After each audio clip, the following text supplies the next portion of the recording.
Едва ли в современном мире найдется человек, который хотя бы краем уха не слышал о таком явлении, как фанфикшн.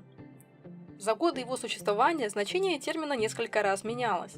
Однако так или иначе, суть фанфикшена в том, чтобы писать свои истории по мотивам любимых произведений.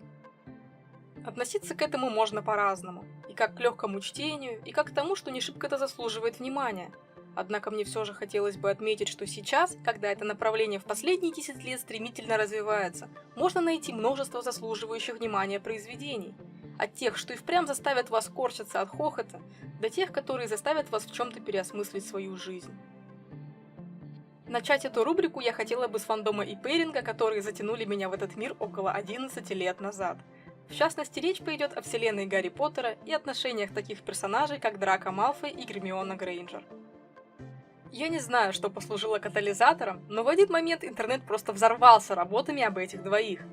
Вроде как позже, уже после выхода всех книг и фильмов, Роулинг упоминала, что Драко был влюблен в Гермиону, но к тому времени это заявление мало что меняло. Стоит только посмотреть, что за 10 лет работы по этой паре едва ли потеряли актуальность.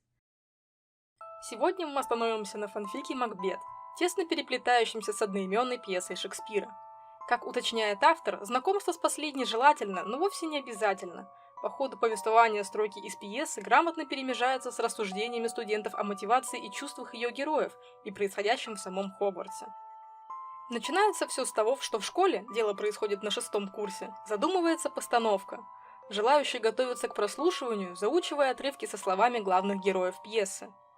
По законам жанра ведущие роли получают именно Малфой и Грейнджер, а это значит, что им придется найти способ сосуществовать друг с другом на репетициях. Как бы избито, если брать краткое описание, это не звучало, серьезно, за столько лет тему вражды рассмотрели с самых разных сторон и сценарных ходов. Удовольствие кроется в деталях.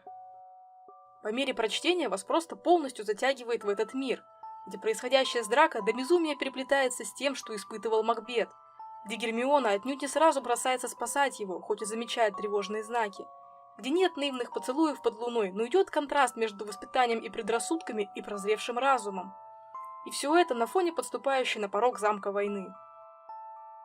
Как я уже сказала, пьеса очень грамотно вплетена в повествование. Она и отражает чувства главных героев, и раскрывает второстепенных, как шекспировскими фразами, так и попросту их поведением во время подготовки. Где-то к середине фанфика вам будет примерно понятно основное ее содержание, однако на самом-то деле это только разожжет желание познакомиться с оригиналом, настолько хороша авторская подача. Отдельная благодарность переводчику и Гамме. Такие объемные произведения переводить нелегко. К тому же стилистика заслуживает отдельного упоминания. Благодаря выверенности слов переводчика и вычетки, а текст не приходится спотыкаться. Он очень плавно оседает в голове, ничуть не отдавая дословщины и позволяя полностью сконцентрироваться на происходящем. Ссылка на перевод будет в описании, однако сразу оговорюсь, на момент записи видео он завершен не полностью, не хватает пары глав. И все же это действительно стоящее чтиво, да и доперевести осталось не так много, так что эта работа заслуживает того, чтобы дождаться завершения перевода или же дочитать ее в оригинале. На этом все. Читайте хорошие книги, не стесняйтесь действительно достойных фанфиков, и помните, если вам не нравятся произведения, вы просто не нашли своего автора. Всем пока! Славься, Макбет! Славься, Макбет! Славься, Макбет! Приветствую, Макбет, грядущий наш король. Я знаю, что готовит нам судьба. Король грядущий, славься. Любовь моя, сегодня к нам пожалует Дункан. Кажись цветком невинным, но будь змеей под ним. Славься, Макбет! Славься, Макбет! Приветствую, Макбет, грядущий наш король. Убивают! Убивают! Беги! Гнездятся скорпионы под короной. Былое не вернешь.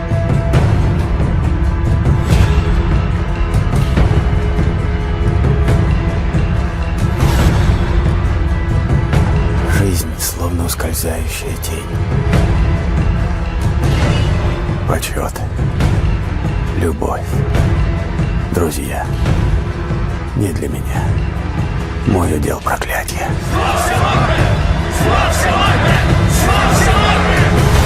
Макбет.